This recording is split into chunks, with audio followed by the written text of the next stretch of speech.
গণিত প্রকাশ দশম শ্রেণী আমরা শুরু করছি কোষে দেখি 4-এর 8-এর অঙ্ক থেকে। 8-এর অঙ্কে দেওয়া আছে, যদি একটি ঘনকে 6টি পৃষ্ঠতলের ক্ষেত্রফলের সমষ্টি 216 বর্গ সেন্টিমিটার হয়, তবে ঘনকটি আয়তন কত হবে হিসাব করে লিখি। তাহলে আমাদের দেওয়া আছে একটি ঘনকে 6টি পৃষ্ঠতলের ক্ষেত্রফলের সমষ্টি। ঘনকে 6টি তল অর্থাৎ সমগ্রতলের ক্ষেত্রফল দেওয়া আছে। সমগ্রতলের ক্ষেত্রফল দেওয়া আছে 216 বর্গ সেন্টিমিটার। এখন ঘনকের প্রত্যেকটি ধারের দৈর্ঘ্য সমান, তাহলে আমরা ধরে নিচ্ছি, মনে করি ঘনকের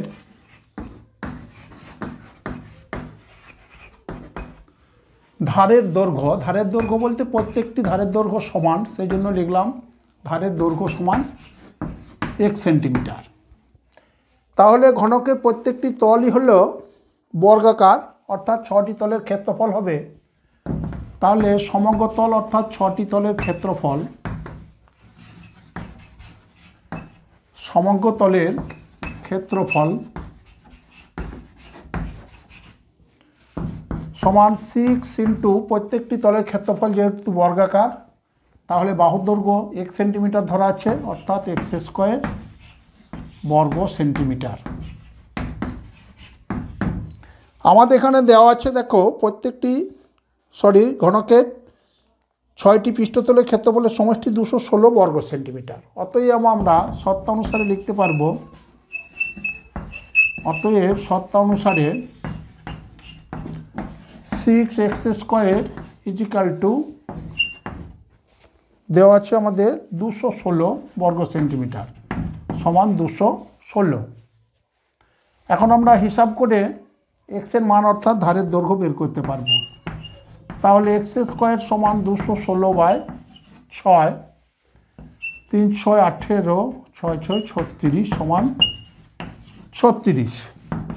অতএব x সমান প্লাস মাইনাস √36 সমান প্লাস মাইনাস 6। এখন দেখো ঘনকের ধারের দৈর্ঘ্য ঋণাত্মক হবে না, অতএব আমরা পেলাম ঘনকের প্রত্যেকটি ধারের দৈর্ঘ্য হলো 6 সেন্টিমিটার।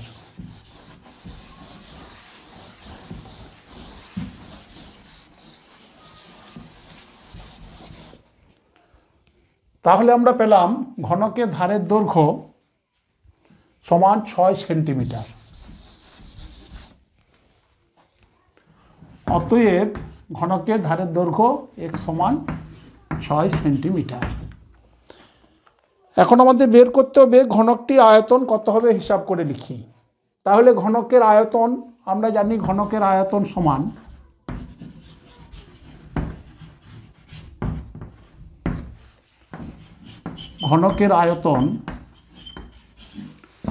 সমান ধারের দৈর্ঘ্য তার হোল কিউ, অর্থাৎ বাহুর দৈর্ঘ্য তার হোল কিউ ঘন একক, সমান বাহুর দৈর্ঘ্য বা ধারের দৈর্ঘ্য আছে আমার 6 সেন্টিমিটার, সমান 6 কিউ ঘন সেন্টিমিটার। সমান হলো, দেখো 6 6 36, 6 16, 6 ইন্টু 6 ইন্টু 6 সমান হলো 36 ইন্টু 6, 216 ঘন সেন্টিমিটার। তাহলে আমরা বের করতে পারলাম ঘনকটির আয়তন হলো 216 ঘন সেন্টিমিটার। এবার আসবো আমরা 9-এর অঙ্কে।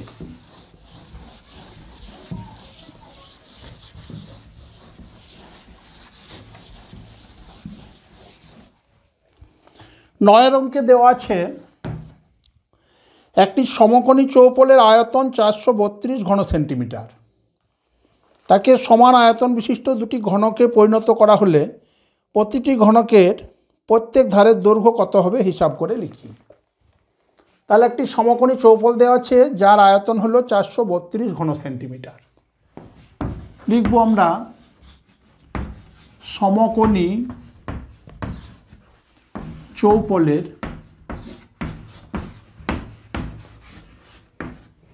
আয়তন সমান 432 ঘন সেন্টিমিটার। এখন বলা হয়েছে তাকে সমান আয়তন বিশিষ্ট দুটি ঘনকে পরিণত করা হলো। এই সমকোণী চৌপলটিকে দুটি ঘনকে পরিণত করা হলো যাদের আয়তন সমান। এখন দুটি ঘনকের আয়তন যদি সমান হয় তাহলে প্রত্যেকটি ঘনকের আয়তন হবে সমকোণী চৌপলের আয়তনের অর্ধেক। তাহলে আমরা লিখব এই আয়তঘনকে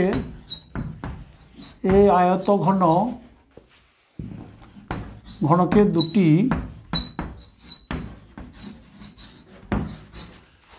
সমান আয়তন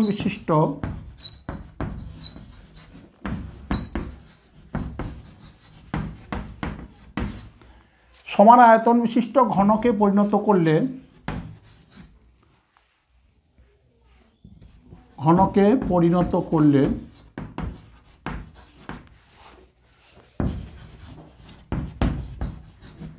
প্রত্যেকটি ঘনকের আয়তন হবে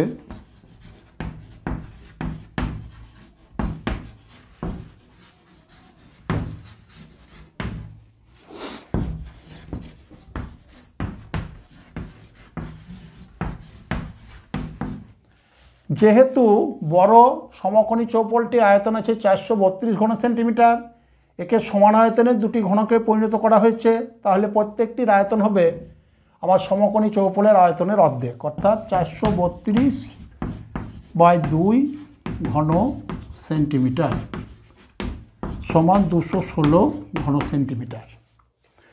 তাহলে আমরা ছোট ঘনকের আয়তন পেলাম 216 ঘন সেন্টিমিটার। এখন বলা হয়েছে ছোট ঘনকের প্রত্যেকটির ধারের দৈর্ঘ্য কত। তাহলে আমরা ঘনকের ধারের দৈর্ঘ্য ধরে নিলাম, ছোট ঘনকের ধারের দৈর্ঘ্য, তাহলে ঘনকের ধারের দৈর্ঘ্য সমান 1 সেন্টিমিটার ধরি। ধারের দৈর্ঘ্য 1 সেন্টিমিটার হলে ঘনকটির আয়তন হবে বাহু তার হোল কিউ অর্থাৎ x3 ঘন সেমি। অতএব ঘনকের আয়তন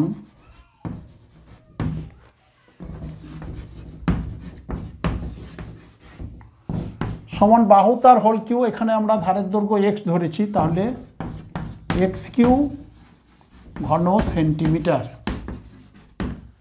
যেহেতু আমার ঘনকের আয়তন পেয়েছি আমরা 216 ঘন সেন্টিমিটার, অতএব আমরা লিখতে পারবো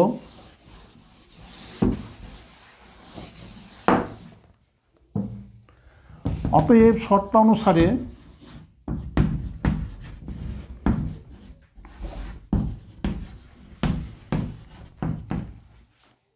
আমরা ঘনকের আয়তন পেয়েছি x3 ঘন সেমি, আর এদিকে আমরা বের করেছি 216 ঘন সেমি। শর্তানুসারে আমরা লিখব x3 সমান 216। অতএব x3 সমান 216কে হিসাব করলে আমরা 6-এর ঘন পাব, তাহলে x সমান হলো 6। অতএব ঘনকের ধারের দৈর্ঘ্য সমান 6 সেন্টিমিটার। তাহলে আমরা ছোট ঘনক দুটির প্রত্যেকটি ধারের দৈর্ঘ্য 6 সেন্টিমিটার বের করতে পারলাম। এখন আসবো আমরা 10-এর অঙ্কে।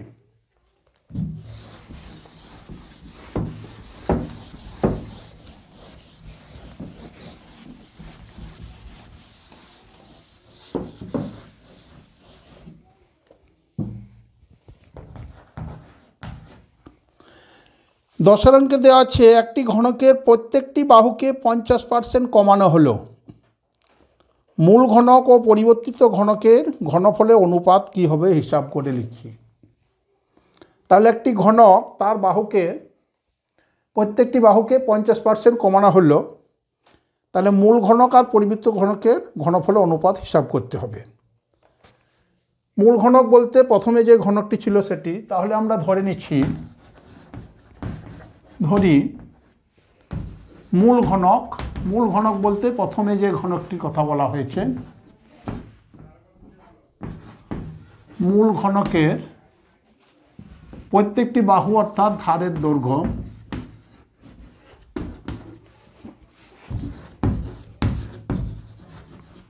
দৈর্ঘ্য সমান 1 সেন্টিমিটার। তাহলে মূল ঘনকটি আয়তন হবে, ঘনফল অর্থাৎ আয়তন সমান হবে x³ ঘন সেন্টিমিটার।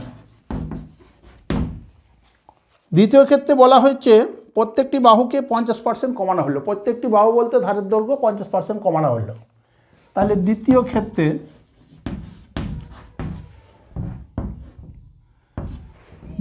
ক্ষেত্রে ধারের দৈর্ঘ্য 50% কমানো হলো। দ্বিতীয় ক্ষেত্রে ধারের দৈর্ঘ্য হবে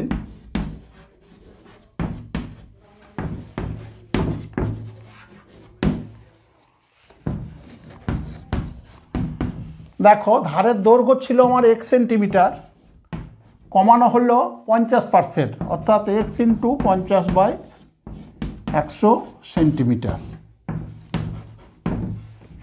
সমান হলো x - x/2 সেন্টিমিটার সমান x/2 সেন্টিমিটার। তাহলে আমরা পেলাম পরিবর্তিত ঘনকের বাহুর দৈর্ঘ্য বা ধারের দৈর্ঘ্য।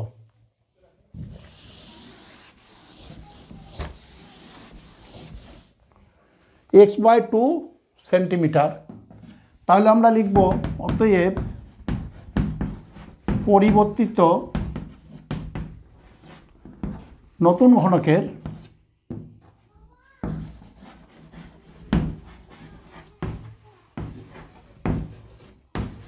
বাহুর দৈর্ঘ্য সমান x/2 সেন্টিমিটার। অতএব পরিবর্তিত ঘনকের আয়তন হবে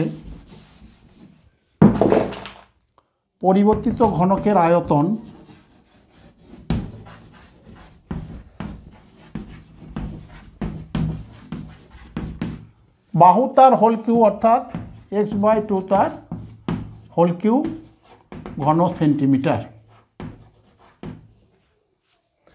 তাহলে আমরা মূল ঘনকের আয়তন পেয়েছি x³ ঘন সেন্টিমিটার, পরিবর্তিত ঘনকের আয়তন পেয়েছি x/2 তার হোল কিউ ঘন সেন্টিমিটার। অতএব মূল ঘনক এবং পরিবর্তিত ঘনকের আয়তনের অনুপাত।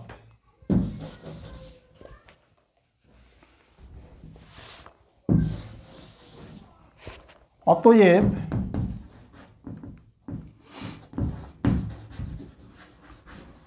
মূল ঘনক ও পরিবর্তিত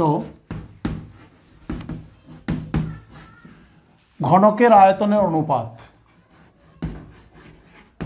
ঘনকের ঘনফলের অনুপাত।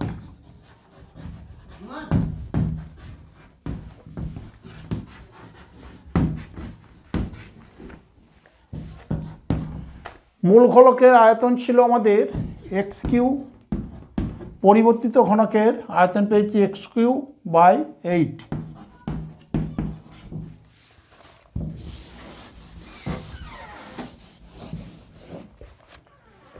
দেখো x³ ক্যান্সেল হলো,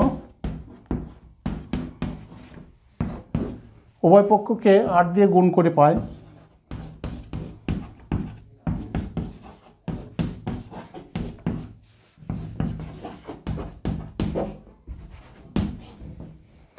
তাহলে আমরা পেলাম মূল ঘনক ও পরিবর্তিত ঘনকের আয়তন অনুপাত হলো 8:1।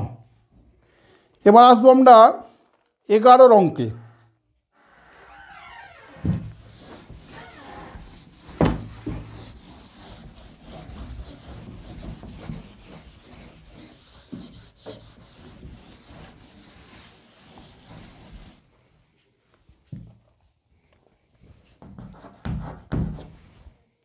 এগারো অঙ্কে দেওয়া আছে একটি সমকোণী চৌপল আকারের বাক্সের দৈর্ঘ্য প্রস্থ উচ্চতা অনুপাত 3:2:1 এবং উহার আয়তন 384 ঘন সেন্টিমিটার হলে বাক্সটির সমগ্রতলের ক্ষেত্রফল কত হবে হিসাব করে লিখি। তাহলে একটি আয়তঘনাকার বাক্সের দৈর্ঘ্য, প্রস্থ এবং উচ্চতার অনুপাত দেওয়া আছে এবং তার আয়তন দেওয়া আছে। সেখান থেকে আমাদের ওই বাক্সটির সমগ্রতলের ক্ষেত্রফল বের করতে হবে। এখন যেহেতু দৈর্ঘ্য, প্রস্থ, উচ্চতার অনুপাত দেওয়া আছে, সেখান থেকে আমরা দৈর্ঘ্য, প্রস্থ এবং উচ্চতার পরিমাপ পেয়ে যাব। তাহলে আমরা সহজেই সমগ্রতলের ক্ষেত্রফল বের করতে পারবো। তাহলে যা দেওয়া আছে, সমকোণী চৌপলাকারে বাক্সের দৈর্ঘ্য, প্রস্থ, উচ্চতা অনুপাত। তাহলে দেওয়া আছে সমকোণী চৌপলাকৃতি বাক্সের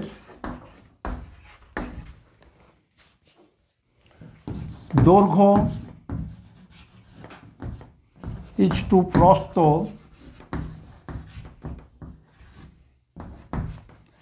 ইচটু উচ্চতা।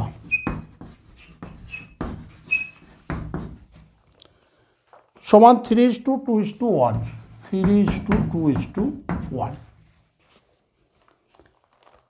তাহলে আমরা এখানে ধরে নেব, অতএব মনে করি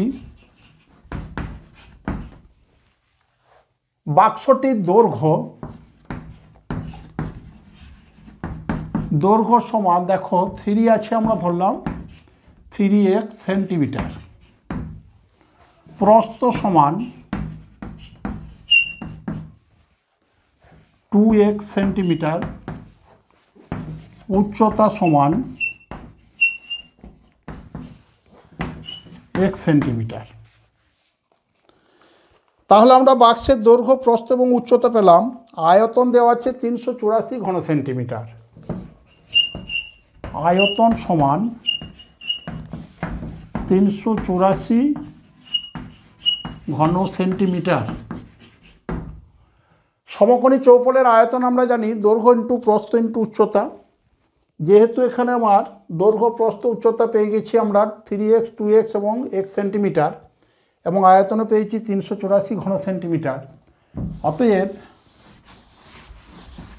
আমরা লিখতে পারবো দৈর্ঘ্য ইন্টু প্রস্থ ইন্টু উচ্চতা সমান 384 ঘন সেন্টিমিটার। অর্থাৎ আমরা পেয়েছি এখানে 3x into 2x into x, অর্থাৎ দৈর্ঘ্য ইন্টু প্রস্থ ইন্টু উচ্চতা সমকোণী চৌপলের আয়তন সমান দেওয়া হচ্ছে 384 ঘন সেন্টিমিটার সমান 384। বা আমরা হিসাব করে নেব, তাহলে x³ ইন্টু 3×6 সমান 384, বা x³ সমান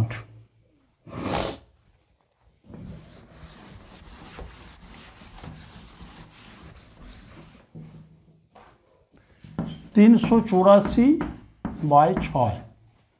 দেখো 6 6 36, 4 6 24 সমান 64। অতএব x সমান আমরা পেয়ে গেলাম 64⁻1-3।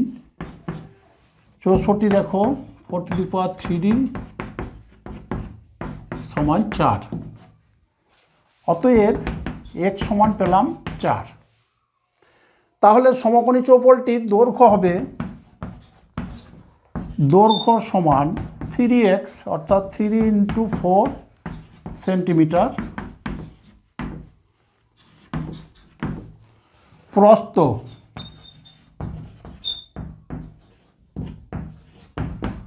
প্রস্থ হবে দেখো 2x ছিল, তাহলে 2 × 4 সেন্টিমিটার সমান 8 সেন্টিমিটার, এবং উচ্চতা ছিল x।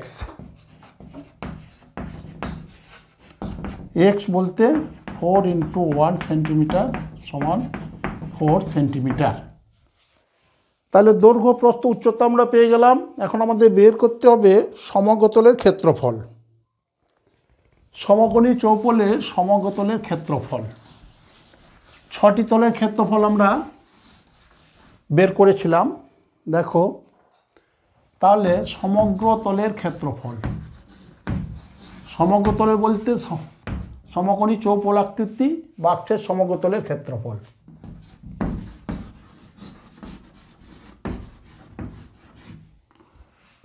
সমান 2 ইন্টু দৈর্ঘ্য ইন্টু প্রস্থ প্লাস দৈর্ঘ্য ইন্টু উচ্চতা প্লাস প্রস্থ ইন্টু উচ্চতা। তাহলে দেখো দৈর্ঘ্য দুবার পেয়েছি, প্রস্থ দুবার পেয়েছি, উচ্চতা দুবার পেয়েছি। তাহলে আমরা দৈর্ঘ্য প্রস্থ উচ্চতার মান বসিয়ে দিলে সহজে হিসাব করলে আমরা সমকোণের ক্ষেত্রফল পেয়ে যাব।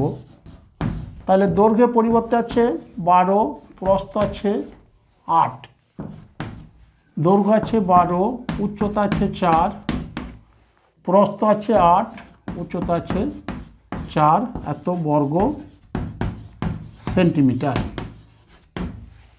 তাহলে হিসাব করতে হবে 8 12 96, 4 12 48, 4 8 32 বর্গ সেন্টিমিটার। 8 আর 2 10 16, 4 4 8 আর 9 17 সমান হলো দেখো 6 দুগুণে 12, 14 15 3 সমান 352 বর্গ সেন্টিমিটার। অতএব সমকোণী চৌপলাকৃতি বাক্সটির সমকোণের ক্ষেত্রফল হলো 352 বর্গ সেন্টিমিটার। এবার আসবো আমরা 12 অঙ্কে।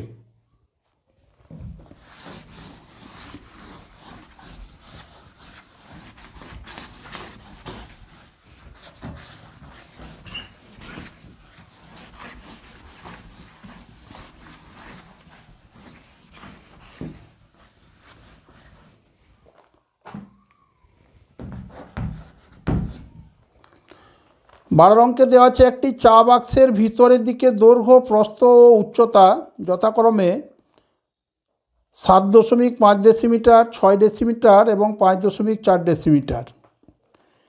চা ভর্তি বাক্সটির ওজন 52 কিগ্রা 350 গ্রাম, কিন্তু খালি অবস্থায় বাক্সটির ওজন হল 3.75 কিগ্রা। হলে 1 ঘন ডেসিমিটার চায়ের ওজন কত হবে হিসাব করে লিখি। তাহলে দেখো এখানে চা বাক্সের ভিতরের দিকে দৈর্ঘ্য প্রস্থ উচ্চতা দেওয়া আছে, অর্থাৎ আমরা সহজেই ভিতরের দিকের আয়তন পেয়ে যাব।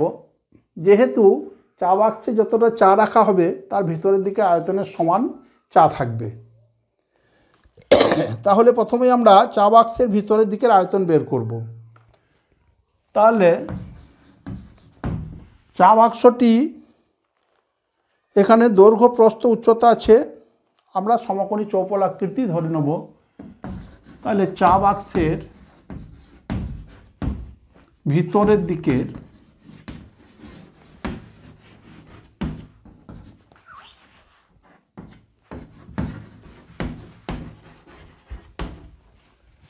দৈর্ঘ্য দেওয়া আছে, দৈর্ঘ্য 7.5 ডেসিমিটার, 7.5 ডেসিমিটার।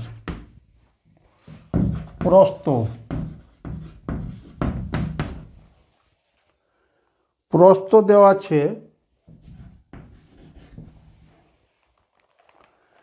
6 ডেসিমিটার,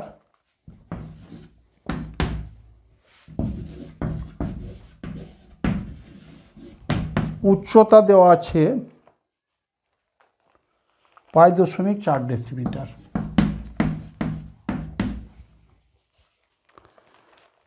অতএব চা বাক্সটির ভিতরের দিকের আয়তন, চা বাক্সের ভিতরের দিকের আয়তন, ভিতরের দিকের আয়তন এবং ওই চা বাক্সে রাখা চায়ের আয়তন সমান হবে। ভিতরের দিকে আয়তন অর্থাৎ ওই বাক্সে রক্ষিত চায়ের আয়তন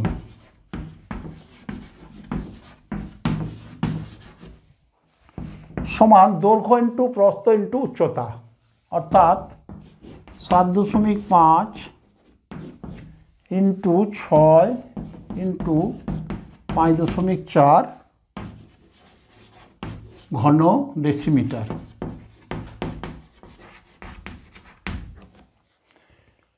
তাহলে আমরা চা বাক্সের ভিতরের দিকে আয়তন হিসাব করব। এখন দেখো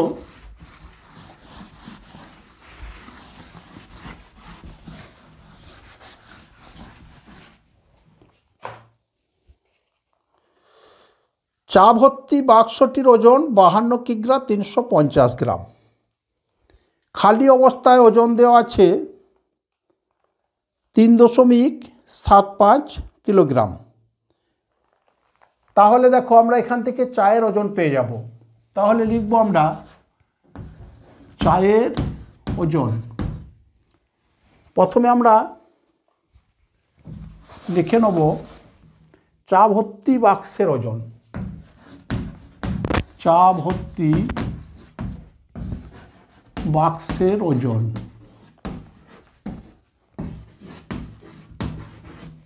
চা ভর্তি বাক্সের ওজন দেওয়া আছে 52 কিগ্রা 350 গ্রাম। 52 কিগ্রা 350 গ্রাম। আমরা দেখো 52 কিগ্রা অর্থাৎ 52,000 গ্রাম, তার সঙ্গে আমার 350 গ্রাম আছে, সমান হল 52,350 গ্রাম। খালি অবস্থায় ওজন দেওয়া আছে 3.75 কিগ্রা। খালি বাক্সের ওজন।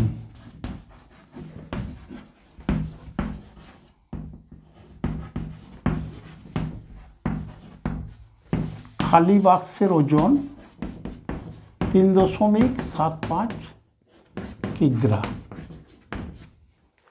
সমান, একেও আমরা গ্রামে পরিণত করে নেব। তাহলে 3 কিগ্রায় 3000, তাহলে হলো আমার এখানে 3, 7, 5, 1000 দিয়ে গুণ করলে এত গ্রাম। অতএব আমরা এখান থেকে চায়ের ওজন পেয়ে যাব।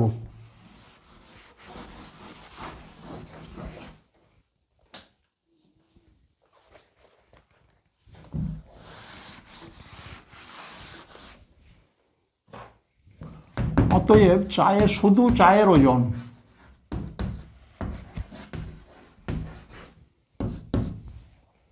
শুধু চায়ের ওজন দেখো এখানে ছিল আমার 52,350 গ্রাম, তার থেকে বাদ যাবে 3750 এত গ্রাম।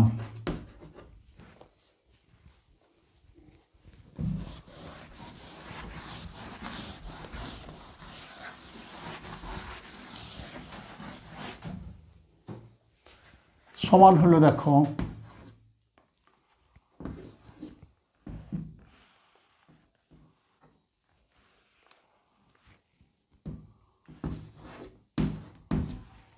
48,600 গ্রাম।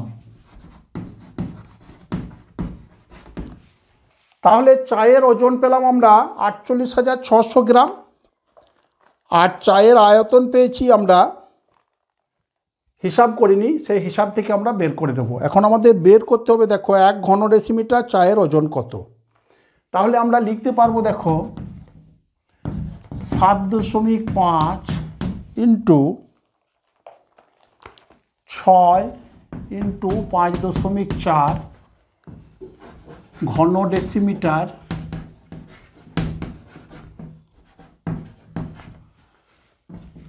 চায়ের ওজন।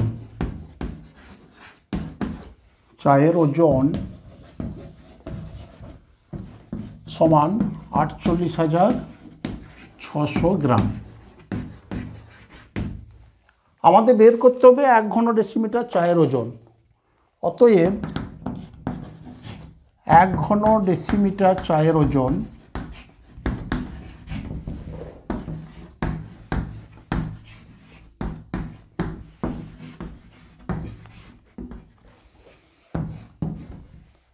তাহলে দেখো 48600 বাই 7.5 ইন্টু 6 ইন্টু 5.4 গ্রাম। এখন আমরা হিসাব করে নেব।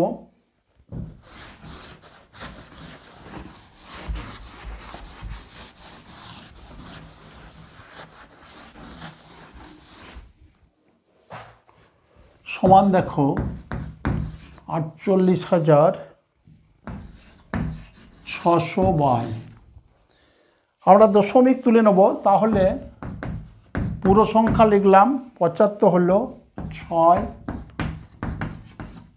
দুটি দশমিক তোলার জন্যে 7.5কে 10 দিয়ে গুণ করছি, 5.4কে 10 দিয়ে গুণ করেছি, অর্থাৎ উপরে আমরা 10 ইন্টু 10 করলাম, এত গ্রাম।